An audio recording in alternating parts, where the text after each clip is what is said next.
Welcome to McPlum, simple solutions served daily. In this video, I will show how to make ramen look good.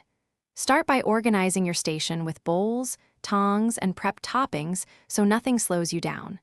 Chop, blanch, and season ingredients ahead of time to make plating quick and confident. Keep flavors balanced but bold, and trust your eye when layering elements. Simple, consistent prep transforms basic instant noodles into an appealing bowl that invites people to dig in. In this video, I will show how to make ramen look good.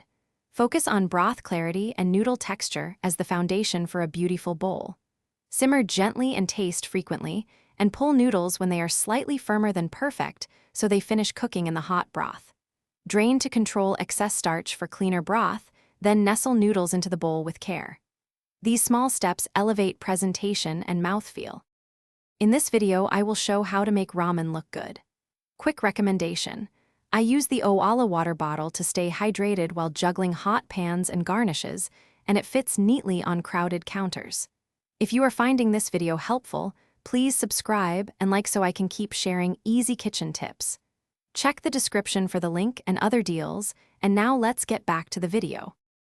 In this video, I will show how to make ramen look good. Start plating by placing noodles slightly to one side, then arrange toppings in clusters so each element is visible. Use height with a soft-boiled egg halved, a curl of greens, and a protein slice propped upright. Add a final touch like chili oil, scallions, or toasted sesame to catch the light. Present with confidence and serve immediately for best impact. Thanks for watching. Stay juicy and subscribe.